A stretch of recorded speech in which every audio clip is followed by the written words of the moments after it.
బుడ్డోనికి పేరు పెట్టాలంటే మనం ఎన్ని ఆలోచనలు చేస్తాం. పుట్టిన గడియ, తిథి, నక్షత్రాలు చూసి తాత ముత్తాతల పేర్లను జర్రంత స్టైల్గా ఉండేటట్టు పెడతాం. లేదంటే మన ఇంటి దేవుళ్ళ పేర్లు కలిసేటట్టు చూస్తాం. ఇట్లా అన్ని చూసుకొనే పేర్లు పెడతాం. ఎందుకంటే ఎప్పుడు అదే పేరుతో పిలవాల్సిందాయే. పిల్లల పేర్లు పెడతందుకే గింత ఆలోచన చేస్తే ఇక కొత్త జిల్లాల పేర్లు పెడతందుకు ఇంకెన్ని ఆలోచనలు చేయాలి.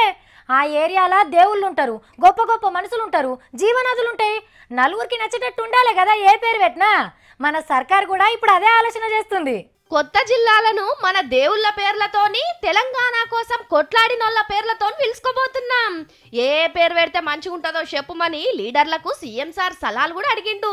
యాదగిరి గుట్ట నర్సన్న పేరు మీద యాదాద్రి జిల్లా, భద్రాచల రామన్న పేరు మీద కొత్తగూడెం కేంద్రంగా భద్రాద్రి జిల్లా, వీటి లెక్కనే సిరిసిల్ల జిల్లాను రాజన్న జిల్లా అని, గద్వాల జిల్లాను జోగులాంబ జిల్లా అని పిలిస్తే బాగుంటది అని చెప్పిండ్రు లీడర్లు.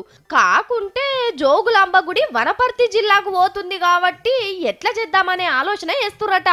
ఆసిఫాబాద్ జిల్లాకు కొమురం భీం, భూపాలపల్లికి జయశంకర్ సారు పేరు పెట్టినట్టే జనగాం జిల్లాకు చాకలి ఐలమ్మ పేరు పెట్టాలని కోరిరట.